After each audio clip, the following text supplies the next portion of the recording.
All right, back in the studio we have Carissa Spam. Carissa Spam normally talks to us about landlord-tenant issues, but Carissa, thanks for joining us. You know, we had our panel on. We were talking a little bit a while ago, as you heard, about what does it mean to have Senator Harris be the VP pick now, and how does that change the energy within how you feel as an African American woman? Thank you so much for having me on your show, Kwame. I am ecstatic about Joe Biden's VP running mate, Senator Kamala Harris. Um, the thing that I love about her is that not only does she look like me, she's a sister, she's a woman of color, but she is someone who speaks to the agenda of not just the Black community, not just women of color, but to the American people. She is passionate about things that are important to me, my family, my community, um, such as housing, um, trying to minimize homelessness, veteran homelessness, evictions. She's concerned about a lot of things that impact us. And so for me, it just gives me a great feeling of relief, so much joy to see the energy that exudes from what she believes, the things that she stands for, and the things that she's willing to fight for. She's not afraid to voice her concerns. She's not afraid to tackle difficult conversations about change that is needed. And so whether we agree with all of what she stands for, all of what she says, I believe that her being the VP running mate is one of the best things that could have happened. Okay, that's good. I mean, it's interesting. You used the word relieved. You said, I feel relieved. Why do you feel relieved?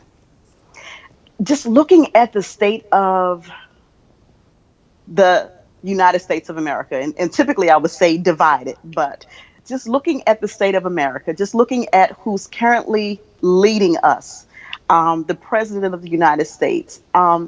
Sometimes I give this analogy when I'm speaking to my colleagues that we have taken so many steps backwards, Kwame, that we need the change. And honestly, it's been quite frightening for so many people, especially people of color. My father is 93. And he was one of the individuals who was out in the field. My dad has second grade education. And so I've learned and I've experienced firsthand through my father things that we had to go through the civil rights movement, through not being able to get education just to provide a meal for their family. And so my dad has gone through racism. He's gone through discrimination and segregation. And so, to see that we have seemingly taken steps back, how far we've come in America to take steps back. I was really concerned. People in my community and family, my colleagues, they've been really concerned about the state that we're currently in with the pandemic, with the social injustices, and Kamala Harris, Senator Harris coming in, she's been speaking to those things. She's been speaking to the discrimination. She's been speaking to police brutality and making sure that everybody is treated fairly. And so that's what gives me a great relief.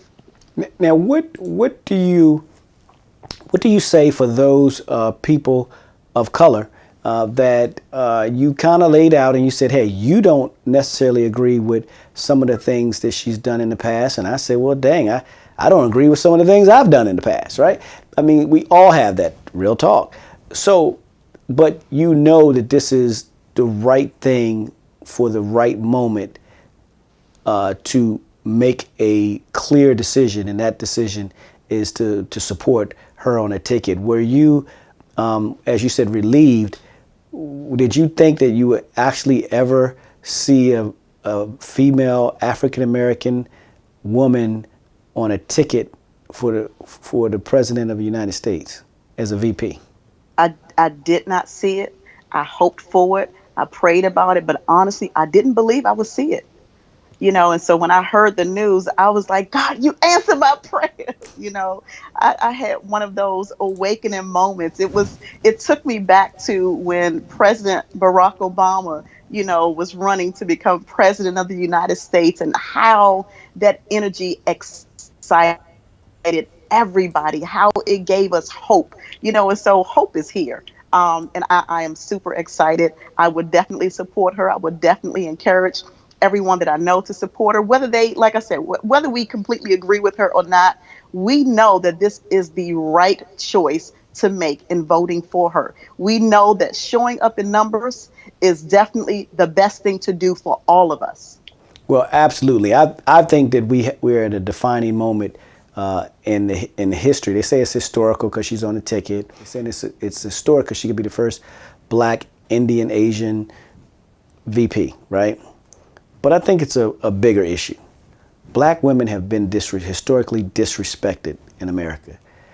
And I think this sends a message that it's time to change the narrative, that you can be qualified, you can be strong, you can be bold, you can be a woman, and you can be Black, and you could be in top leadership in this country. And I think that's the narrative, that message that could be sent by folks coming out supportive. And we know everything's not perfect, right? But we also know that there's a choice and there's a decision, and you have to go vote. And when you go in to vote, you have to make a decision. Pull the trigger, change America, do the right thing. And you shouldn't have to beg people to do the right thing to support the Black woman, right? I mean, that's just amazing. We all got a mama, we all got an auntie. Many of us knew our grandmother, we knew our great aunts. And let me tell you right now, that's what she represents. And so to all those, Black men, it's like, I don't know, because she locked up all these people. I'm saying, well, people still getting locked up, right? And they act like they never did anything wrong in their life. So at the end of the day, I just wanted to bring you on. We had panels on, people are talking about it. I know you're not in the political realm of just being involved in politics all the time. So I wanted to hear from just, a very intelligent and someone who's on the front line fighting for tenants' rights, fighting for landlords' rights every single day, to get an opinion of what you thought. So I want to appreciate you taking time to come on quickly and talk about Real Talk. Thank you so much for having me, as always, Kwame. All right. So are you going to be out there getting your hair signed? Yard Absolutely. sign, all those yard signs? Absolutely. Indeed. I will hand make them for anybody who need one. Well, I have one question. Are you going to be on your motorcycle with your little Harris sticker? Or what's that little thing, the motorcycles, they put on their little antenna thing and they had the flag? And are you that down from a motorcycle perspective? Listen, I'm going to have on the flag, the T-shirt with her name, her face on the front and the back of my motorcycle. Yes, I will. Okay. Well, look, it's always good to have you on. We look forward to talking to you, because we know that hopefully soon the Congress will make some sort of decision on what they're doing from a stimulus perspective, what that package means. We have to pay very close attention to it, because I believe that people are moving. Some people are getting left out because they don't know. And then there's some people making careless decisions because they don't know. The one thing we do know is that the IRS has now built a strong compliance unit, and a lot of money has been put towards this compliance unit. And we just want to be clear on what landlords' rights are, what tenants' rights are, so everyone is protected. So love having you on. I will see you hopefully next week when Congress makes a decision. If it's always real talk, it's going to be real. Because at the end of the day, I'm going to bet on a Black woman who is equally, if not more talented than everyone else, period. It's Always Real Talk podcast show on iTunes, Spotify, Google Play. We're all there.